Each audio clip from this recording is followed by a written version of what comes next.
1975-এর 15ই August ইথারে ভাইসা আসা এই বজ্র নির্ঘোষ শুনছিল দেশবাসী। প্রবল প্রতাপশালী শেখ মুজিবের শাসনের অবসান হয়েছে, সারা দেশে কারফিউ জারি হয়েছে। কিন্তু কি অবাক ব্যাপার, কারফিউ ভেঙে দলে দলে উৎফুল্ল জনতা নেমে আসছে রাস্তায়। চারিদিকে মুক্তির আনন্দ, এক বর্বর স্বৈরাচারের পতন হয়েছে।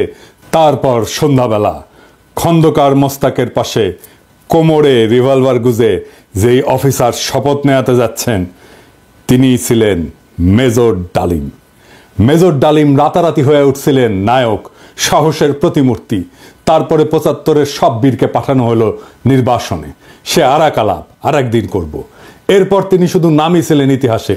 ওনার সাথে আমার প্রথম যোগাযোগ হয় 2019-এ প্যারিসে আসার পরে।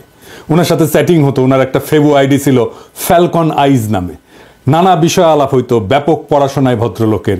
আমার সাথে ফোনে বা ভিডিওতে কখনো কথা হয়নি, তবে আমার ঘনিষ্ঠ সার্কেলের অনেকের সাথেই নিয়মিত কথা হইতো। আমি কথা বলতে চাইছিলাম, উত্তরে বলছিলেন বলবো সময় হইলেই। আমার স্বাধীনতা উত্তর বাংলাদেশ বইটা প্রকাশিত হইলে পড়তে চাইছিলেন, আমি পাঠাইছিলাম সুইডেনে ওনার এক শিষ্যের কাছে। উনি বই পাইয়া বই হাতে ছবি পাঠাইছিলেন, এটা নিশ্চিত করতে যে ওনার কাছে পৌঁছাইছে। আমি আমার সার্কেলে ওনারে বড় ভাই বলে ডাকতাম। জিজ্ঞেস করতাম, বড় ভাই কেমন আছেন, কি বলেন। কোনো রাজনৈতিক পরিস্থিতিতে জানতে চাইতাম বড় ভাইয়ের রিডিং কি। একটা সময় খেয়াল করলাম উনি ভুলে যাইতেছেন জিনিসপত্র, ডাক্তারি ভাষায় যাকে বলে কগনিটিভ ডিজিজ। তখন থেকে ওনাকে বলতে শুরু করলাম বুড়া। তো জিগাইতাম বুড়াটার খবর কি। যাই হোক, উনি নাকি বলছেন যে উনার বয়স 75 বছর, আসলে উনার বয়স 78 বছর। উনার জন্ম 1946 সালে উইকিপিডিয়ার তথ্য অনুসারে। 64 সালে বিমান বাহিনীতে যোগ দেন, ঠিক 18 বছর বয়সে। বুড়া বয়সে 3 বছর কম হয়ে বলছে আর কি, আমার অনুমান ভুলে বলছে। এপিসোডের স্ক্রিপ্ট লিখতে লিখতে ওনার ছবিটা খুঁজতেছিলাম, যে ছবিটা দেখাইলাম আমার বই হাতে, ছবিটা পাইতেছিলাম না। তো সুইডেনের বাইরে ফোন দিলাম, তো উনিও খুঁজতেছেন। এর মধ্যে বুড়া ফোন দিছে ওই সুইডেনের বাইরে। তো উনি যখন জানলেন যে আমি লাইনে আছি, উনি স্পিকারে দিলেন, আমি শুনতেছি। উনি বলতেছেন, আমাদের দুইজনকে স্পিকারে দিলেন। উনি জিজ্ঞেস করলেন পিনাকি কি দেখছে আমার লাইভ। আমি বললাম হ দেখছি বড় ভাই। তো সুইডেনের বড় ভাই ওনারা বলতেছেন, আপনি পিনাকির বই হাতে একটা ছবি তুলছিলেন না, আছে ওইটা। আমি শুনতেছি। তো বুড়া বলতেছে, পিনাকি বই লিখছে নাকি, কই আমি তো দেখি নাই। তো রিসেন্ট মেমোরি নাই হয়ে যাইতেছে, আর্লি সাইন অফ আলঝেইমার্স। যাই হোক, বুড়া আমাদের মাঝে আরো অনেকদিন বাইচা থাকেন। ওনার লাইভ এপিসোড করছে ইলিয়াস। এইটাই সম্ভবত বাংলাদেশের মানুষের সর্বোচ্চ দেখা লাইভ। ইউটিউবে একসঙ্গে সর্বাধিক সংখ্যক দর্শকের লাইভ স্ট্রিমের রেকর্ডটা 8 মিলিয়ন। তবে এইটা বাংলা ইউটিউবের সর্বোচ্চ, এটা নিঃসন্দেহ। এবং আমার মনে হয় এই রেকর্ড আর কেউ কখনো ভাঙতে পারবে না। এইবার আসেন এপিসোডের প্রসঙ্গে। বাম, আওয়ামী লীগ আর প্রগতিশীল বিএনপির পুচ্ছে আগুন লাগিয়েছে একই সাথে।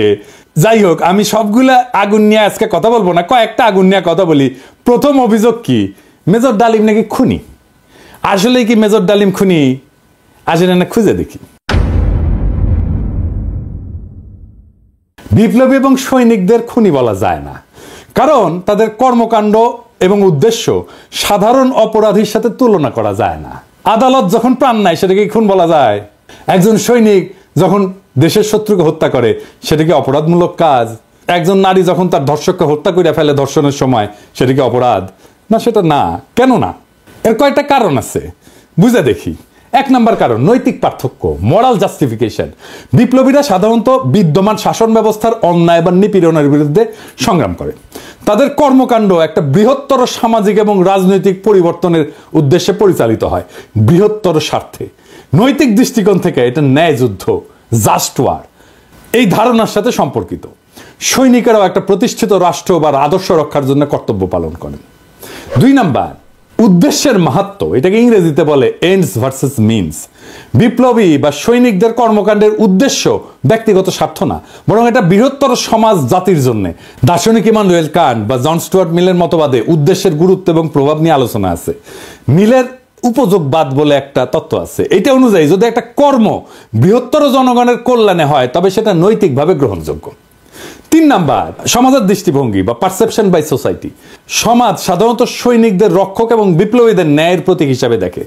সময়ের সঙ্গে অনেক বিপ্লবীকে নায়ক হিসেবে স্বীকৃতি দেওয়া হয়। এটার আইনি ব্যাখ্যাও আছে। 1 নম্বর হইতেছে যে লেজিটিমেসি অফ অ্যাকশন, মানে রাষ্ট্রীয় বৈধতা।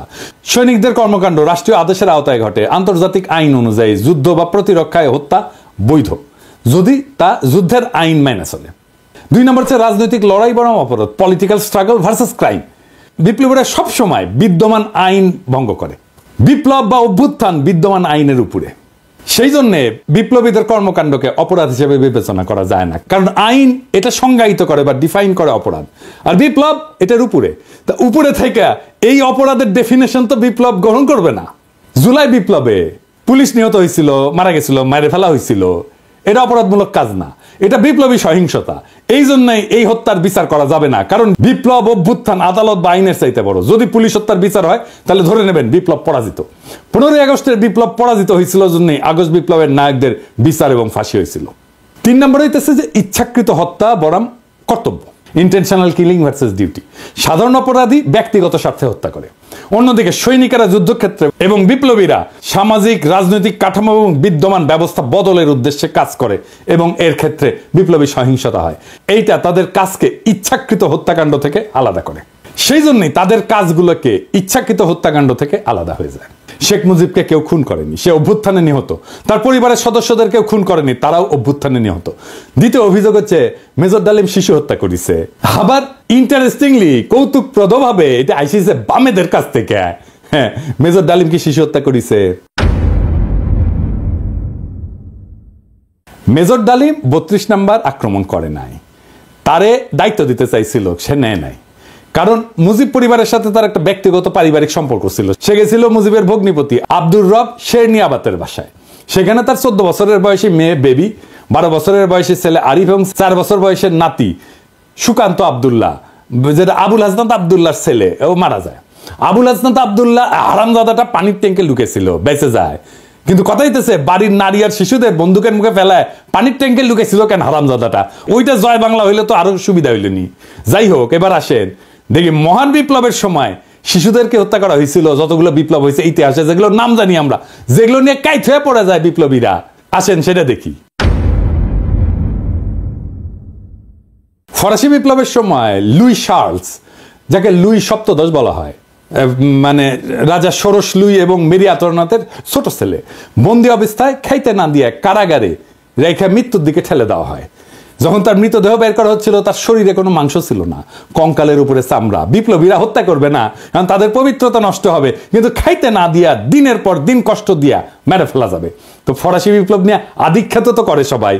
আবার রুশ বিপ্লব নিয়ে তো বামেরা কাইট হয়ে পড়ে যায় না? যে বামেরা কবে তাদেরকে কইবেন এটা, যে রাশিয়ার জার দ্বিতীয় নিকোলাস এবং তার পরিবারের সদস্যদের বন্দি করে কমিউনিস্টরা। জার কিন্তু তখন ক্ষমতায় না, জারের ক্ষমতা অনেক আগেই চলে গেছে। কমিউনিস্টরা কিন্তু জারের কাছ থেকে ক্ষমতা নেয়নি। কমিউনিস্টরা কেরেনস্কি সরকারকে উৎখাত করে ক্ষমতা নিয়েছে, মানে লেনিন।